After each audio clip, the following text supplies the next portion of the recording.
We believe that every life is precious. Over 200 faces greet us every morning to remind us why. We are the Animal League of Green Valley. With every 4-hour shift, you and around 600 volunteers make saving these lives possible. Over the past few years, an average of over 700 pets were adopted each year, and over half of them were dogs. There are hundreds of reasons why they're mankind's best friend, and our job is to build them up and bring out their best. They come to us at the most vulnerable point in their lives, but when we're careful to do our jobs right, we build friendships with them that prepare them for adoption with their forever family. Dog caregivers, like you, designed this amazing operation from the ground up. This video will teach you how we keep things running smoothly. Faithfully learning these details and guidelines translates to homes for faithful dogs. With every friendly, longing look, with every wag of the tail, they say, "Thank you." Our property is divided into 4 sections: the attic thrift store, dogs, cats, and admin. We reserve the best parking for customers, and we park in the back, in the less desirable distance spots. Over half of our property is devoted to dog care. Centered on the TALGV lobby are our dog wings, featuring 18 kennels, each one with its own outdoor patio. Kennels are numbered east to west. Starting at our northeast entrance, we have kennels E1 through E8, followed by our utility room and pet bathing tub. On the other side of the hall, starting at the door of our caretaker's apartment, we have our attic thrift store, followed by the den, the living room for many of our small dogs. Next, we have our medical room, which serves as our veterinary consultation and surgery area. And finally, on your way out to the lobby, you'll find all our outreach pet food and supplies for assisting struggling pets' families. Through the visitor reception area, you'll find our west wing with kennels W1A through W8. Along the way, you'll find our dog care desk and sign-in area. At the end of the hall, you'll find our restroom, followed by W9, that is often used for puppies but can also be used for quarantine. Across the hall, W10 is another inside overflow room. And finally, the kitchen, which is the heart of our dog care operation, where we prepare food, do laundry, and store frequently used supplies.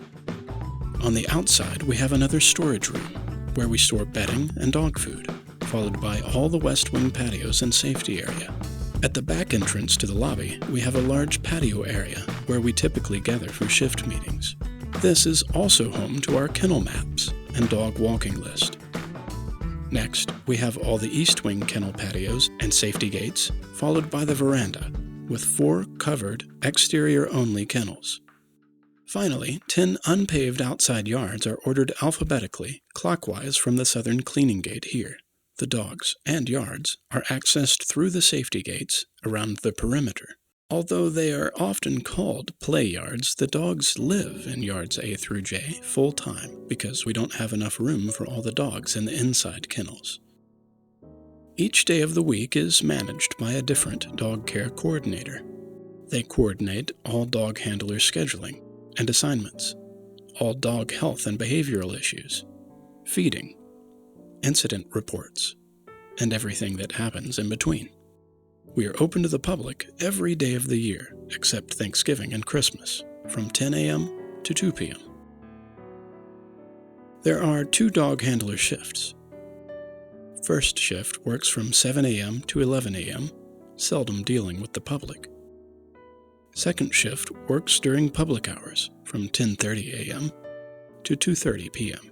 If you're going to be absent, inform your coordinator immediately, and be sure to mark any planned absences on the calendar here in the sign-in area. If you need to leave your shift early, be sure to inform your coordinator at the beginning of your shift. First shift cleans, walks, and feeds, and if any time is left over, they socialize the dogs. Second shift finishes feeding, socializes, works with pet adopters, walks, and does a final cleanup. After hours, our 24/7 caretaker is available for any special needs that may arise. The way we take care of dogs at TALGV often differs from the way we take care of dogs at home. With dozens of dogs, hundreds of volunteers, and thousands of visitors to consider, safety is the basis of all our procedures. Every policy was established for a reason. Here are the strictest enforcers of our dog handler dress code. Not the dogs. The steel fences and gates. Dog handlers are required to wear sturdy shoes with socks, never sandals. We also recommend that you add further protection, wearing long pants, long sleeve shirts, and work gloves. Longer shorts may be worn by the brave, but tank tops and shorter shorts are prohibited. Finally, you'll be outside a lot, so we recommend that you come prepared with sunscreen, a hat, and sunglasses. To start your shift, you'll need your name badge, dog handler vest, and a safety whistle, which should be worn at all times while on duty. Always be sure to sign in, taking time to write the date and time you arrived. To get started, report to the coordinator to receive your assignment and get updated on everything that's changed. When you're new to an assignment, you'll probably be assigned to a mentor for job shadowing. Dogs are only allowed inside our hallways when the coordinator authorizes it.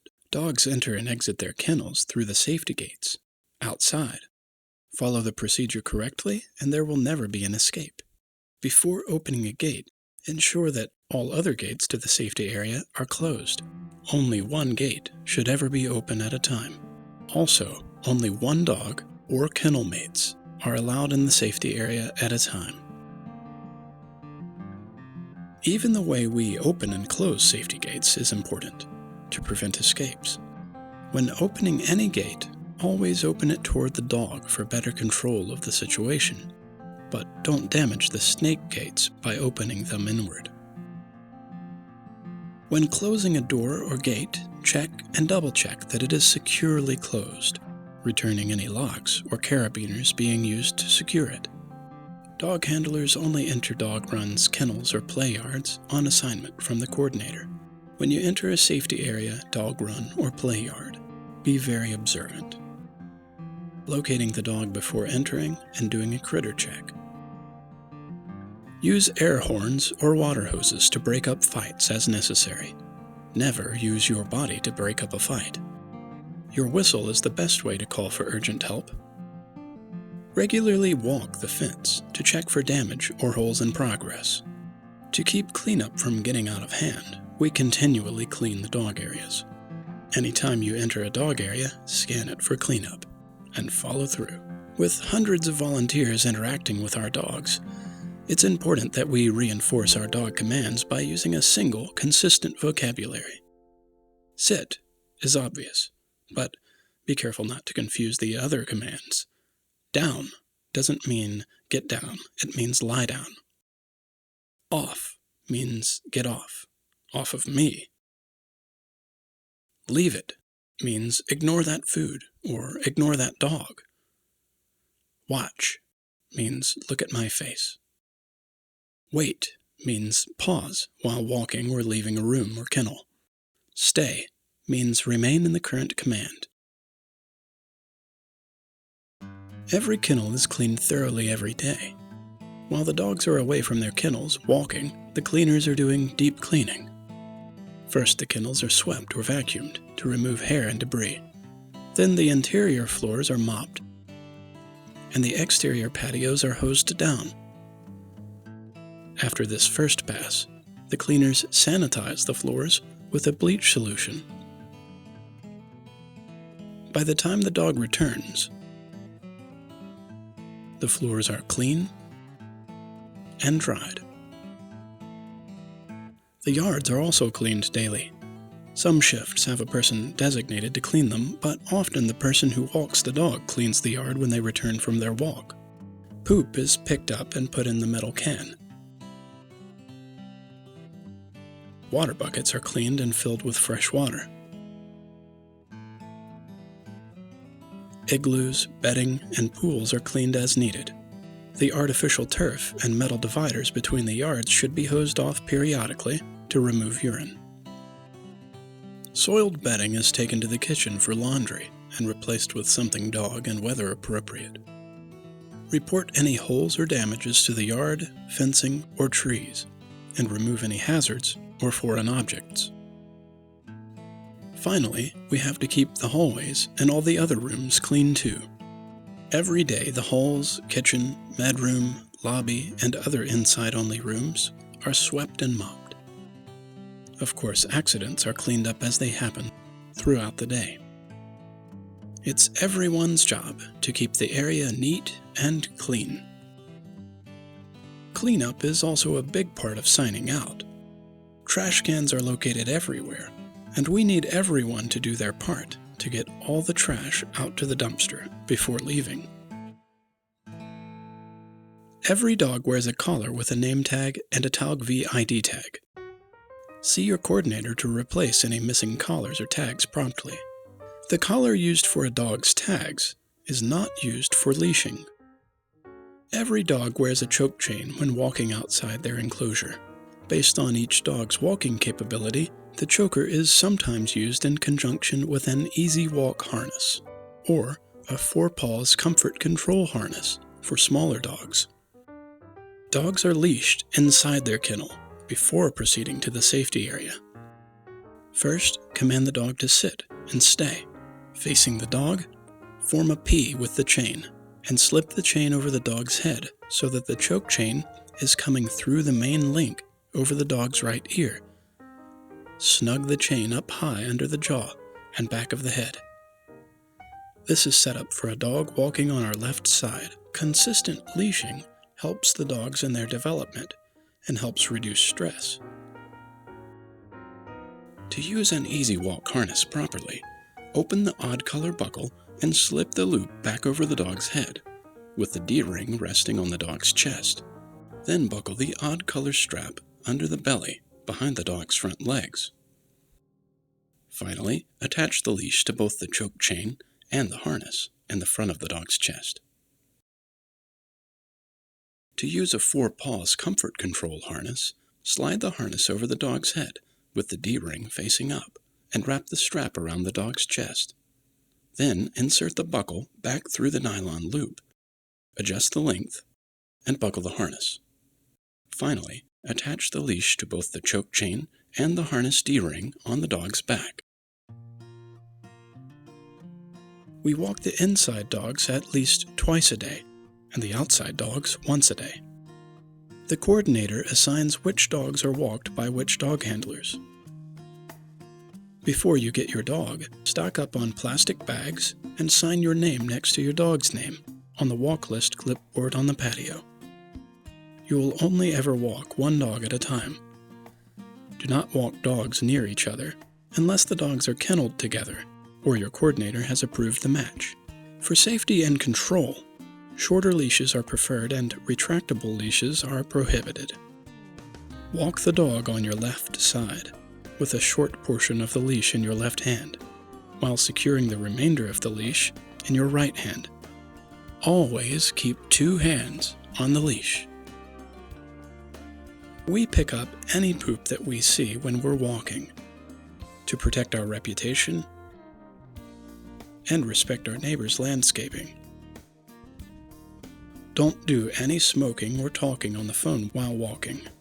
Walking is an important part of developing our dogs, so stay focused and pay attention to your dog and your surroundings. When approaching another leashed dog, maintain a safe distance, putting yourself between the dogs as you pass. The time and distance needed for each dog may vary. Ask for guidance if you need it. When returning with your dog, deliver poop to the dumpster or the metal buckets, and return your dog to his or her kennel, making sure to close the gate and secure it with a carabiner. Notify your coordinator of any unusual behavior, limping, or unusual poop. Feeding takes place throughout the day. Dogs are fed according to a specific recipe, so it's very important to deliver each bowl to the right dog. The food chart is used to prepare a unique recipe based on size, age, and health. That's why only dog handlers specifically designated by the coordinator are allowed to prepare and deliver food. We separate kennel mates during feeding to ensure that they get their meal without stress or food aggression. Even docile dogs display unpredictable behavior when food is involved, so be attentive. Water is topped off throughout the day as needed. Treats are the currency of our dog training economy. There is no such thing as a free treat.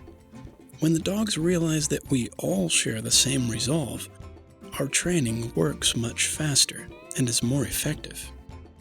Treats must be earned by good behavior and obedience.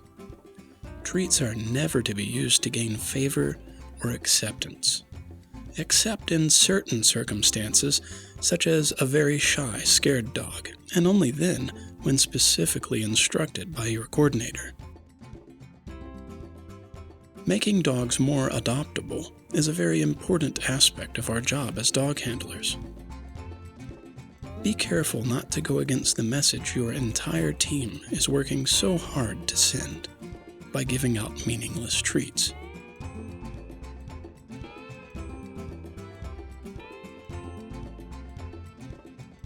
Dogs develop their human social skills only by contact with humans. To socialize the dogs, we brush them, pet them, talk to them, play lightly with them, or simply sit with them. Pay close attention to the dog's needs and help us document the social progress of the dog. While socializing the dog, inspect their health and report any issues with the dog's ears, fur, skin, or paws.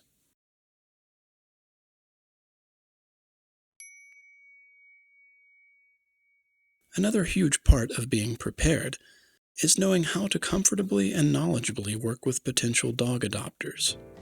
Feel out whether the visitor wants to be approached immediately. Even those who are just looking need to know that we will be happy to let them meet a dog when they're ready. Inviting them to get a dog handler when they're ready to meet a dog reminds visitors of what's posted on every door, but is sometimes ignored, that visitors are not allowed in kennel rooms without a volunteer. Ensure that parents remain present with their children at all times. Listen carefully to potential adopters and watch to see which dogs they're drawn toward. If you need to get a dialogue started, ask if they're looking for a male or female, and which size or breed they have in mind. You may ask which age range they have in mind, which is a subtle way to bring up our senior care program, with free vet care for life. In many cases, this levels the playing field, making mature dogs just as desirable to adopt as young dogs. Before introducing them to a specific dog, find out about their other pets, any children in the picture, and their lifestyle. Bearing in mind that all dogs deserve a chance for a home, we want to steer them toward the ones that best fit their personality and situation. But don't be pushy. We want adopting a dog at the Animal League of Green Valley to be a very pleasant experience for adopters and dogs.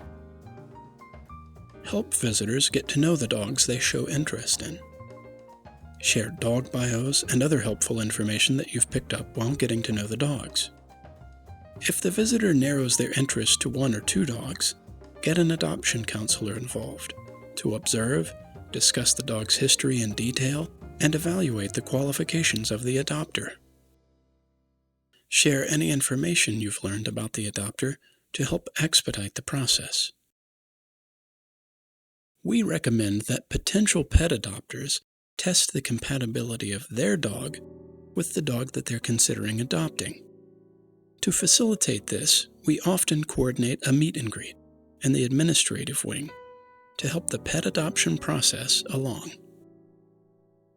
If the potential adopter is unable to find an on-site dog that they wish to adopt, introduce them to our off-site dogs. Dogs on this wall are either being boarded off-site or are staying with a foster family. Many of the dogs on the opposing wall are still with their original family, but need a new home in the very near future. Finally, our website is a great resource for browsing all our pets, both on-site and off.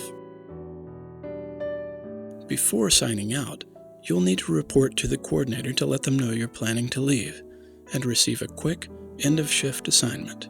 Taking care of this many dogs produces a lot of trash, and we have to ensure it's emptied every day. We also need to refill the water, do a little maintenance here and there, hang all the chains and leashes up, lock and secure all the gates, and finally, perform a visual assessment of the dogs and their locations. Then sign out, and we'll see you next week. That's it. You are now an important part of saving lives in our community. We hope you'll share your volunteer experience at the Animal League with people you know and love. Every story encourages people to come and visit the pets, leading to adoptions, new volunteers, and support through donations of goods and purchases at the attic.